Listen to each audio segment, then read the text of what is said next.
तो हम लोग पोलर फॉर्म के बारे में बात करने जा रहे हैं। पोलर फॉर्म क्या है?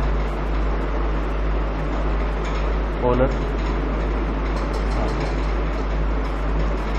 बेसिकली होता क्या है, जैसे अगर मैं कॉम्प्लेक्स नंबर की बात करूं तो कॉम्प्लेक्स नंबर हम लोग लिखते हैं x प्लस आई वाई के फॉर्मेट में होता है, x प्लस आई वाई के फॉर्मेट में। जब हम लोग क्या करते हैं x को r cos थीटा और y को r sin थीटा से रिप्लेस करते हैं तो ये फॉर्मेट तैयार हो जाता है r cos theta plus i sin theta. ये हम लोग का ये फॉर्मेट तैयार हो जाता है।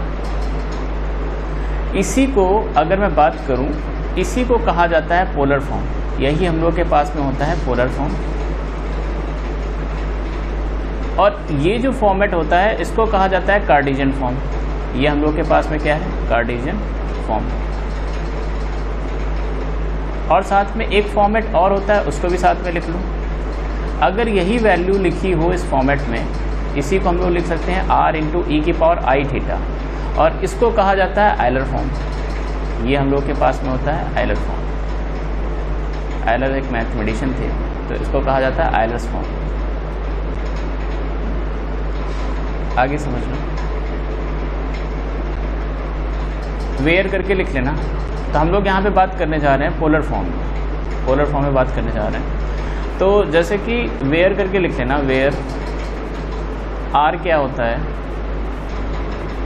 आर को मॉडुलस ऑफ जेड कहा जाता है, मॉडुलस ऑफ जेड, यानी एक तरीके से इसको हम लोग मॉड जेड कहते हैं। और जो थीटा होता है, थीटा को कहा जाता है एम्पलीट्यूड ऑफ जेड या फिर argument of Z, argument of Z. Where जो थीटा होता है, थीटा के लिए बात कर लें, एंड थीटा की वैल्यू भी ये 0 से लेकर के 2 पाई के बिटवीन में होता है। अब अगर यहाँ पे नोट करके एक पॉइंट लिख लेना, नोट करके एक पॉइंट लिख लेना, theta is known as principal argument. इसको हम लोग प्रिंसिपल आर्गुमेंट कहते हैं। कब? Principal argument when theta lies between the -pi to +pi. जब हम लोग के पास ये थीटा वैल्यू कहाँ से कहाँ तक में लाई करती है? -पाई से +पाई के बीच में लाई करती है। तो होता क्या है? It is known as principal argument when theta lies between -pi to +pi. इसका फिगर ड्रॉ कर लेना। जैसे सपोज करो मैंने कहा मेरे पास में ये कार्टेशियन प्लेन था, ये कार्टेशियन प्लेन है। मैंने कहा कोई पॉइंट है, ये मेरे पास में था x, y। तो इसी को जब हम लोग रिप्लेस करते हैं r cos थीटा और r sin थीटा से, तो बेसिकली ये क्या बन जाता है? r cos theta, r sin theta. ये हम लोग के पास में पॉइंट तैयार हो जाता है। इस पॉइंट को, यहाँ से यहाँ तक के पॉइंट को ही हम लोग क्या कहते हैं? कॉम्प्लेक्स पॉइंट कहते हैं। यही पॉइंट हम लोग के पास में z है। तो अगर मैं यहाँ पे लिखना चाहूँ तो ज़रा ध्यान समझना, ये जो डिस्टेंस होता है यही r होता है यहाँ से यहाँ तक, और ये जो एंगल होता है इस एंगल को ही थीटा कह दिया गया है, इस एंगल को ही थीटा कह दिया गया है। ये रियल एक्सिस है और ये हम लोग के पास में इमेजरी एक्सिस है, इमेजरी एक्सिस। तो यहाँ पर जरा ध्यान समझना, जैसे मैं क्वेश्चन ले रहा हूँ, क्वेश्चन से पहले ये नोट करके एक और पॉइंट लिखना।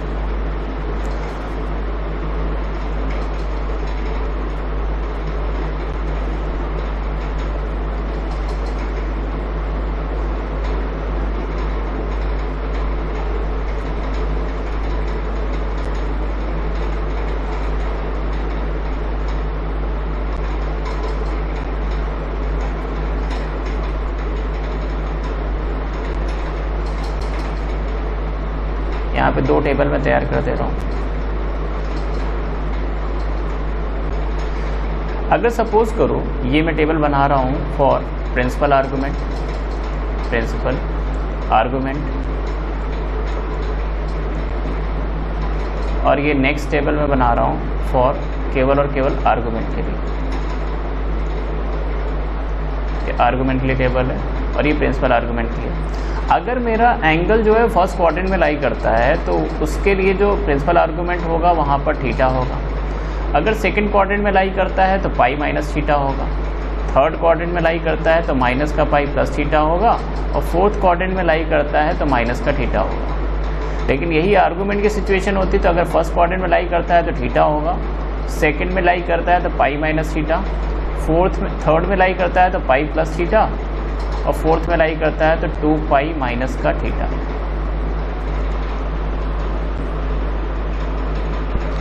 रखनी है तो हम लोग को ये टेबल लर्न रखनी है कि अगर ये टेबल लर्न होगी तो हम लोग प्रिंसिपल आर्गूमेंट एंड आर्गूमेंट का आंसर तुरंत आंसर कर सकते हैं।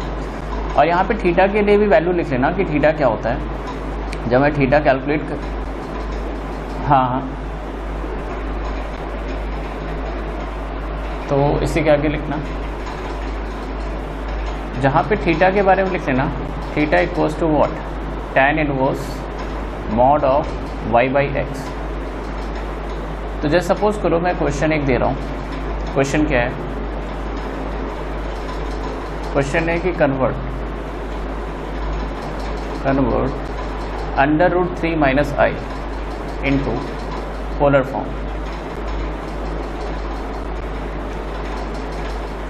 या पूछ लेता है कि ऑल्सो फाइंड आर्गूमेंट बताइए, आर्गूमेंट प्रिंसिपल आर्गूमेंट आर्गूमेंट। इस तरीके से क्वेश्चन बना दिए जा रहे हैं। तो सपोज करना, जैसे कि सपोज करो कभी भी मुझे क्या दे रखा है, कॉम्प्लेक्स नंबर दे रखा और रूट 3 माइनस 1, रूट 3 माइनस का आयोटा। तो सबसे पहले तो हम लोग क्या कर सकते हैं, हम लोग को पता है कि कोई भी कॉम्प्लेक्स नंबर जो भी होता है वो एक पॉइंट की लोकेशन होती है। तो अगर मैं इसको ट्रेस करूँ तो रूट 3 माइनस 1 है, x की वैल्यू पॉजिटिव, y की वैल्यू नेगेटिव, समझना, x की वैल्यू पॉजिटिव, y की वैल्यू नेगेटिव। तो ये कहीं ना कहीं फोर्थ क्वाड्रेंट में लाई करेगा, है ना, रूट 3 माइनस का 1। अब जरा ध्यान समझना, तो हम लोग के पास में r की वैल्यू फाइंड आउट करनी है। r होता क्या है, मॉड z, और मॉड z के लिए मैंने डेफिनेशन बता रखा था कि कोई कॉम्प्लेक्स नंबर है तो उसका रियल पार्ट का स्क्वायर प्लस इमेजरी पार्ट का स्क्वायर, यानी ये कितना आ जाएगा, 2 आ जाएगा। सेम एज इट इज़ अब हम लोग थीटा कैलकुलेट करने जा रहे हैं। तो थीटा की वैल्यू कितनी होती है, tan inverse y by x, mod करके निकाल लो। तो ये कितना मिल जाएगा, tan इनवर्स y कितना है हम लोग के पास में, 1 अपॉन में रूट 3। और अगर 1 अपॉन रूट 3 लोगे, 1 अपॉन में रूट 3 लोगे, माइनस का 1 अपॉन में रूट 3 लोगे, तो ये बन जाएगा tan इनवर्स 1 अपॉन रूट 3। हमेशा ध्यान रखना पॉजिटिव वैल्यू लेनी है हम लोगों को यहाँ पर। तो अगर इसको कैलकुलेशन करोगे तो ये जाके मिला मुझे tan inverse tan pi by 6, यानी कि अगर मैं बात करूँ तो ये पाई बाई 6 मिला। अब ज़रा ध्यान समझना, हम लोग को आंसर करना है प्रिंसिपल आर्गूमेंट देख लो क्या आ रहा है। ये हम लोग के पास में जो भी पॉइंट है ये फोर्थ क्वाड्रेंट में लाई कर रहा है, ठीक, फोर्थ क्वाड्रेंट में लाई कर रहा है। तो यहाँ पर अगर एंगल निकालना है, फोर्थ क्वाड्रेंट में जो भी एंगल है,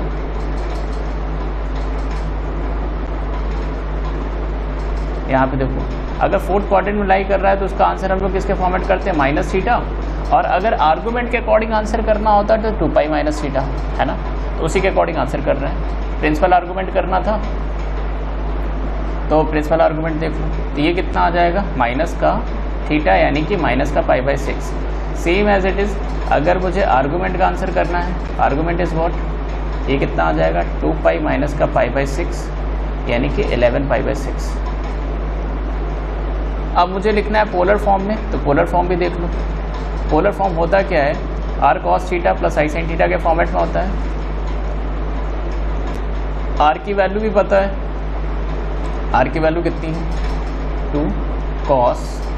अब यहाँ पे ध्यान रखना, थीटा की जगह कुछ भी ले सकते हो, चाहो तो अगर प्रिंसिपल आर्गूमेंट लेना है तो प्रिंसिपल आर्गूमेंट ले लो, और अगर आर्गूमेंट लेना है तो आर्गूमेंट के अकॉर्डिंग ले लो। क्लियर, ये आंसर भी करेक्ट है। या फिर कोई अगर इस तरीके से भी आंसर करता है, 11 pi by 6 plus i sine 11 pi by 6।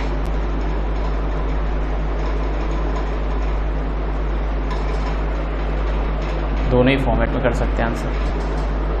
तो उसी के आगे फिर हम लोग आगे बात करने जा रहे हैं। क्वेश्चन एक और लिख लेना। क्वेश्चन से पहले एक स्टेटमेंट है, De Moivre's थ्योरम। समझना, इन्होंने क्या स्टेटमेंट दिया था बेसिकली, अगर सपोज कर लो कि कभी भी अगर मेरा ये फॉर्मेट दे रखा है cos theta plus i sine theta to the power n है, i sine theta to the power n है, तो ये जो पावर वैल्यू होती है ये वैल्यू थीटा से मल्टीप्लाई कर जाता है। यानी कि ये है क्या, इसको हम लोग इस फॉर्मेट में लिख सकते हैं cos n theta plus i sign n theta के फॉर्मेट में लिख सकते हैं। फॉर एग्जाम्पल एक क्वेश्चन लिखना,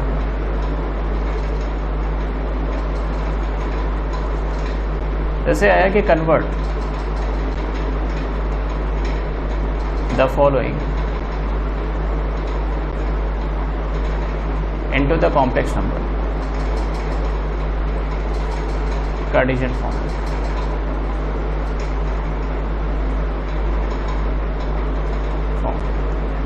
and locate the complex number, and locate the complex number। Complex number को लोकेट भी करना है। कॉम्प्लेक्स नंबर क्या दे रखा है, इसको लिखना।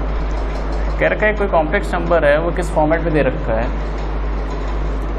इन्होंने कहा कि cos theta 2 cos pi by 3 plus i sine pi by 3 to the power 5 दे रखा है। समझना, इन्होंने कहा कि एक वैल्यू दे रखी है 2 cos pi by 3 plus i sine pi by 3 की पावर 5, और हमसे कह रखा है इस कॉम्प्लेक्स नंबर को लोकेट करना है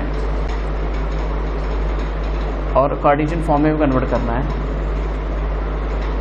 तो करने क्या जा रहे हैं, सबसे पहले तो अगर हम लोग के पास में अगर ये डे मोइवरे's थ्योरम ना होती तो हम लोग क्या करते, पावर को एक्सपेंड करते और उसके बाद सिंप्लीफाई करते, जो कि इतना इजी नहीं होता। समझना, जो कि इतना इजी नहीं होता, दैट्स वाई हम लोग को डे मोइवरे's थ्योरम की यूज़ करना पड़ा। तो z इक्वल्स टू लिख लेना, ये आ जाएगा। हम लोग अगर इसको लिखना चाहें तो 2 cos 5 pi by 3 plus i sine 5 pi by 3, इसको इस फॉर्मेट में लिख सकते हैं। इस थ्योरम का एप्लीकेशन कर लिया। देन आफ्टर दैट हम लोग अगर इस वैल्यू को लिखना चाहें तो cos 5 पाई बाई 3 की वैल्यू निकाल ले रहे हैं, तो cos 5 पाई बाई 3 की वैल्यू कितनी होती है, अगर इसको लिखना चाहोगे तो ये लिख सकते हो cos पाई प्लस 2, या फिर इस फॉर्मेट में भी लिख सकते हो cos 2 pi minus pi by 3, 2 pi minus pi by 3। अगर इसको सिंप्लीफाई करोगे तो 5 पाई बाई 3 आएगा। cos 2 पाई माइनस थीटा, ये cos थीटा होता है cos पाई बाई 3, और cos पाई बाई 3 की वैल्यू होती है जा करके 1/2। सेम एज इट इज़ अगर sin 5 पाई बाई 3 को लिखना चाहो तो sin 5 पाई बाई 3 को देखो, इसको क्या लिख सकते हो, sin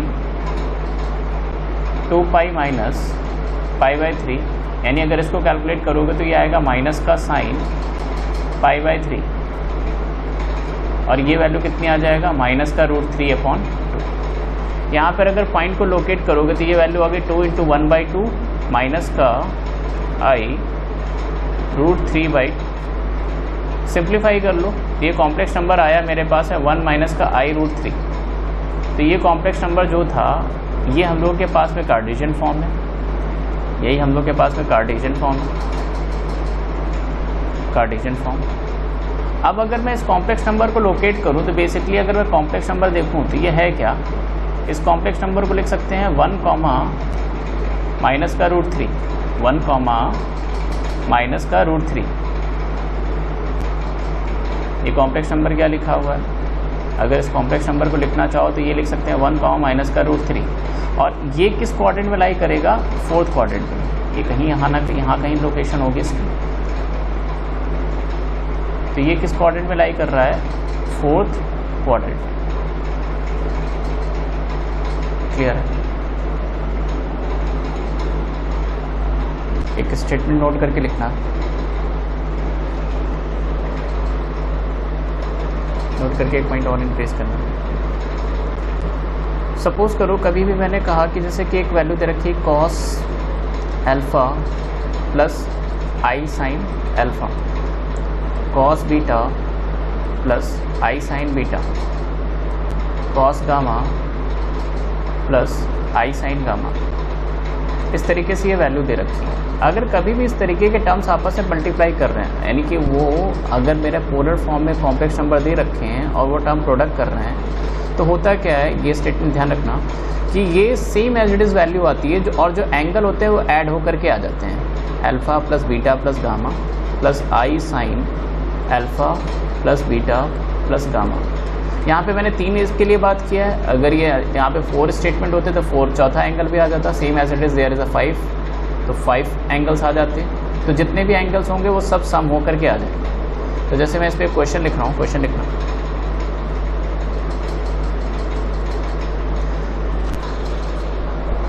हाँ हेलो। तो देखो क्वेश्चन के एक क्वेश्चन है यहाँ पर, if x n equals to दे रखा है कॉस पाई बाई 2 की power n plus i sine pi by 2 की पावर एन, देन मुझसे पूछ रहा है x1 into x2 into x3 dot dot infinity तक का टर्म्स का हमें प्रोडक्ट निकालना है और इसकी वैल्यू क्या होगी। 4 ऑप्शन बना दिया गया। पहला ऑप्शन -1, दूसरा ऑप्शन प्लस का 1, तीसरा ऑप्शन 0, फोर्थ ऑप्शन इन्फिनिटी। तो यहाँ पे समझना करने क्या जा रहे हैं। अगर x1 फाइंड करोगे, मेरी बात ध्यान रखना, x1 फाइंड करोगे तो x1 देखो क्या मिलेगा, ये मिल जाएगा cos pi by 2 plus i sine pi by 2, same as it is. अगर x2 फाइंड करोगे तो ये मिल जाएगा cos पाई बाई 2 की power 2 plus i sine pi by 2 की पावर 2। इसी तरीके से अगर मैं x3 फाइंड करूँ तो देखो x3 भी क्या मिलेगा, ये मिल जाएगा cos पाई बाई 2 की power 3 plus i sine pi by 2 की पावर 3। अब यहाँ पर अगर ज़रा ध्यान समझिएगा, अगर मैं क्या करूँ x1 x2 x3 जितने भी टर्म्स हैं, इसी तरीके से टर्म्स और भी जनरेट होते जाएंगे, सबका प्रोडक्ट करते जा रहे हैं। मैंने कहा x1 into x2 into x3 से लेके जितने भी टर्म्स हैं इन्फिनिटी तक का, सबका प्रोडक्ट कराओगे तो देखो फ़र्क क्या होगा, हम लोग इसको अप्लाई करने जा रहे हैं। तो दैट मीन्स क्या होंगे, बस उनका एंगल्स का सम हो जाएगा। एंगल क्या मिलेगा, pi by 2 plus pi by 2 to the power 2 plus pi by 2 की power 3 plus dot dot dot infinity तक जाएगा और प्लस में आ जाएगा आई साइन, पूरा यही एंगल साइन में भी आ जाएगा, पाई बाई 2 प्लस पाई बाई 2 की पावर 2 प्लस पाई बाई 2 की पावर 3 से लेकर के इन्फिनिटी तक। अब यहाँ पर अगर देखोगे तो ये जीपी सीरीज़ बन रही है, ये जो एंगल में लिखा हुआ है ये जीपी सीरीज़ बन रही है। तो अगर मैं इसको लिखना चाहूँ तो लिख सकता हूँ cos of pi by 2 upon में 1 माइनस का 1 अपॉन 2। जीपी सीरीज़ के इन्फिनाइट का सम का फॉर्मूला लगा दिया और ये कितना आ जाएगा, आई साइन पाई बाई 2 1 माइनस का 1 बाई 2। सिंप्लीफाई कर लो तो ये कितना आ जाएगा, cos पाई आ जाएगा प्लस आई साइन पाई आ जाएगा। cos की पाई की वैल्यू कितनी होती है, -1, और साइन पाई कितना होता है, 0। साइन पाई कितना हो गया, 0। यानी ओवरऑल वैल्यू निकालोगे तो -1। ऑप्शन पे जाओगे तो first option is the correct answer. Clear है।